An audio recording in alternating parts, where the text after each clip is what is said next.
One of Us is a dialogue podcast profiling people in and around the Diocese of Wilmington. It also appears in writing in the print edition and online at thedialogue.org. The featured subject could be someone who works behind the scenes at your church or school, volunteers at the parish, or is a regular churchgoer or a longtime parish member. Do you want to suggest a person to be profiled? My name is Mike Lang, and I'm a staff writer here at the Dialogue. Drop me an email at mlang@thedialogue.org or call 302-295-0637 if you have a suggestion for an interview subject.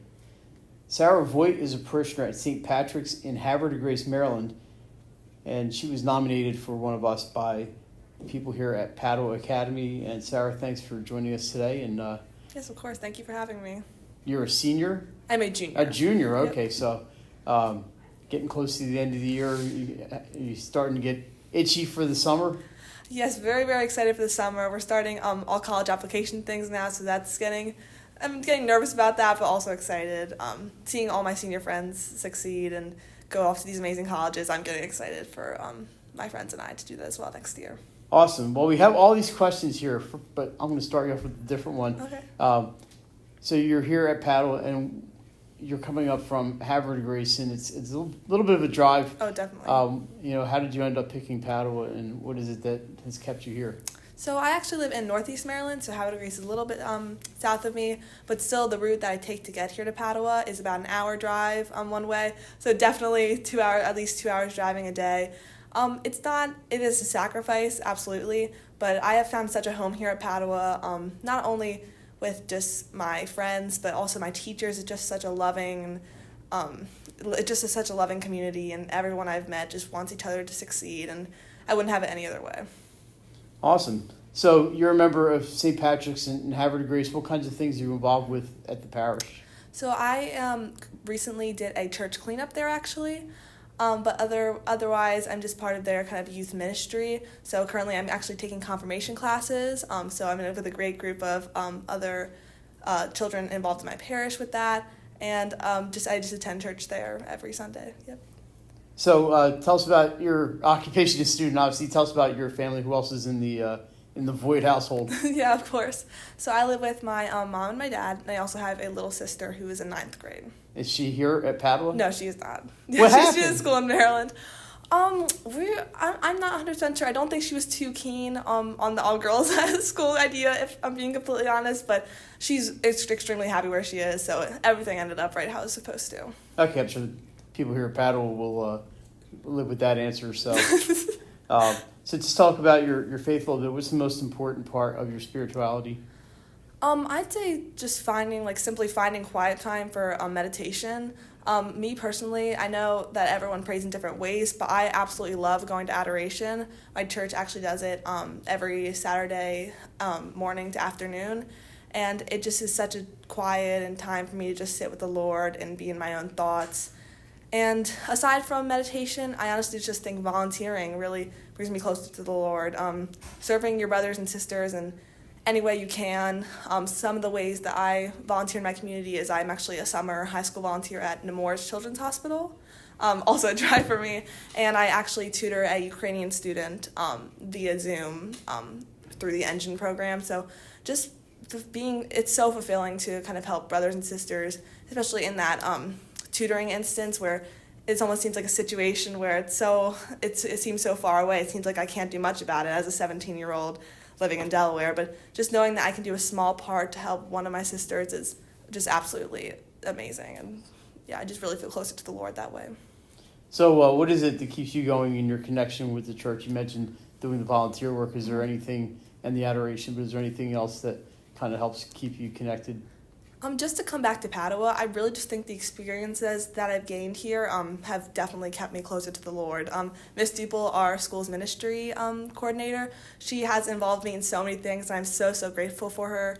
Just to name a few, this past March, I attended the Teens Encounter Christ retreat, and that was such an amazing experience, being able to talk to other girls my grade and the seniors, just about our relationship with the Lord and the hardships we've had and the triumphs we had. Really, really great stuff. Aside from that, I lecture here at Padua and hope to start lecturing actually at my own parish this summer. and I attended the Salesian Leadership Camp in Brooklyn, Michigan, this past summer, also courtesy to Miss Duple and our religion teacher, Miss Vavla. And that was an absolutely amazing experience, spending a week just away from everything, away from all the stress of normal life. I almost got to escape from reality and really rekindle my relationship with the Lord. And it was just absolutely amazing. So really just the experiences Padua gave me, I wouldn't trade them for anything in the world. And they have definitely enhanced my relationship with Christ. So you talk about Padua, and then you have the campus ministry types of things. Mm-hmm. What else is it about Padua that you mentioned coming here from Northeast, but what is it about Padua that you really like? So I would have to say, the good balance between academics and kind of just, I want to say extracurriculars, but good balance between academics and like the fun side of high school. So I was worried going into school with such brilliant minds that maybe there would be some academic competition. I was worried about that, being a student who cares a lot about my grades, but I have not found that here at all. Students just, like I said earlier, want each other to succeed so much, will help you in any way possible. I've noticed that through people who are my best friends and people who I've only talked to once, just the way everyone wants each other to succeed, and it's just a wonderful community. Now, Sarah, we met each other obviously at the youth pilgrimage. Yes, of so course. You're involved in the diocesan level as well with the youth leadership team with Catholic Youth Ministry. How did you get involved with them? So I gotta say again, Miss Duple, she nominated me and another senior here to serve on the diocesan Delaware youth leadership team. And it was one of those things where I went to monthly meetings, and our final project was that pilgrimage. For anyone who doesn't know, that pilgrimage was definitely a surprise with how much rain there was. It was absolutely insane with how the weather turned out so horrible. So we obviously had to change some things, during the pilgrimage. But Bishop Koenig and the leader of the diocesan team, they were really, really flexible. And as much as it was tiring to walk through all the rain, really seeing all those people together, doing it together, passing the hospital, we were waving to people in the hospital windows, just praying for our diocese. It was a really wonderful experience, and I definitely plan on doing it again next year. What other kinds of things does your leadership team, do you plan any other events? Or I know the pilgrimage is kind of probably the big one, but what other kinds of things do you do with them? We did some Lent stuff on social media, and being completely honest, I wasn't too involved in that. I'm more focused on the pilgrimage, but there was a lot going on behind the scenes there, and I think they always are looking to expand.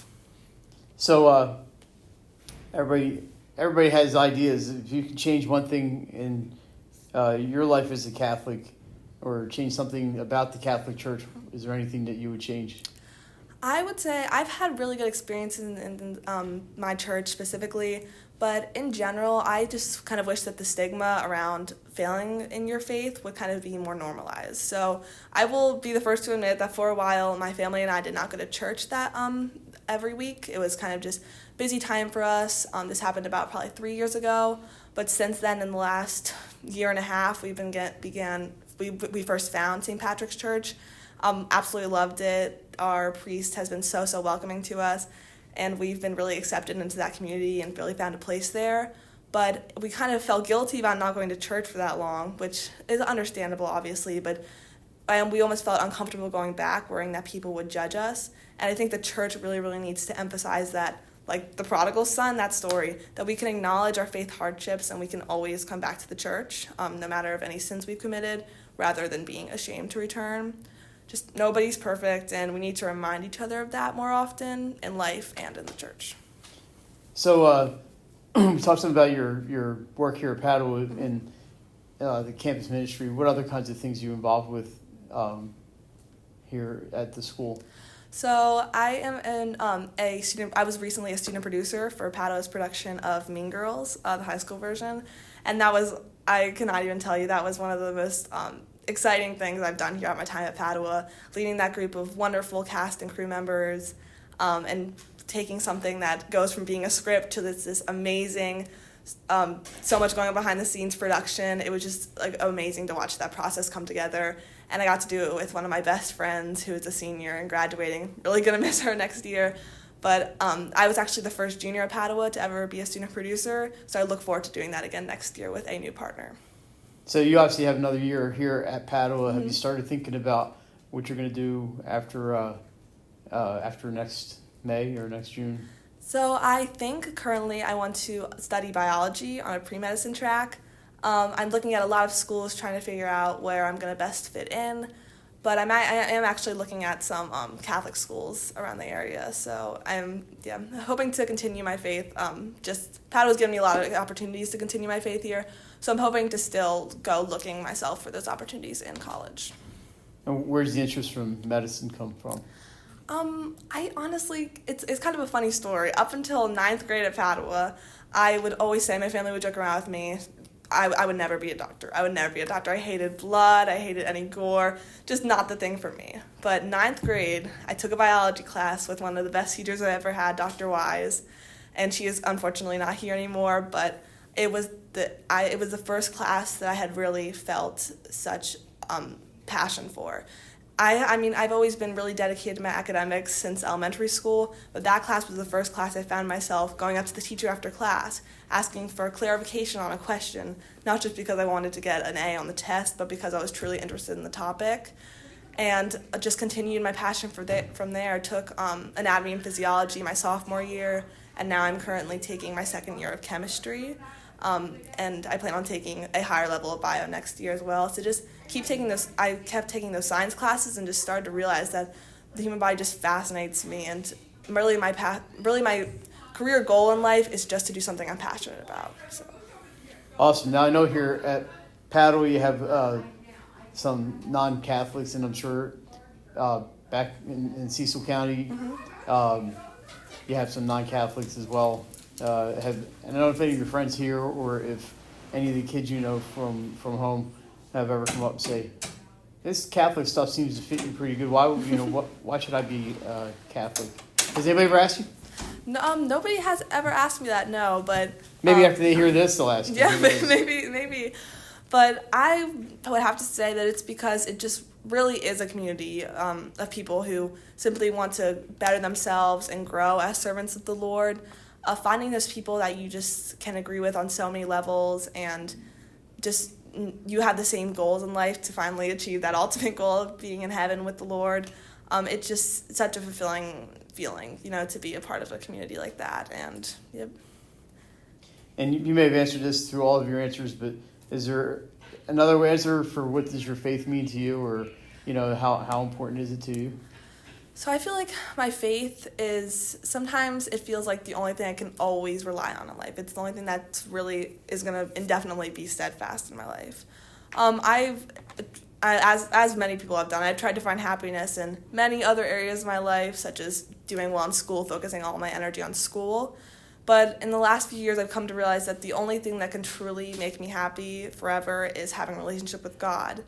Having someone that I know will love me always, no matter how many times I sin or mess up. And that kind of love is just unmatched. And it's so fulfilling to know that I have someone who cares about me so much. Great. Well, thanks for joining us today on One of Us, profile of people who support the church in the Diocese of Wilmington. Don't forget to follow us online at thedialogue.org for your latest in Catholic news and features. And Sarah, I'm sure no matter what you do, you're going to be successful. And thank you so much. Thanks for doing this. Thank you.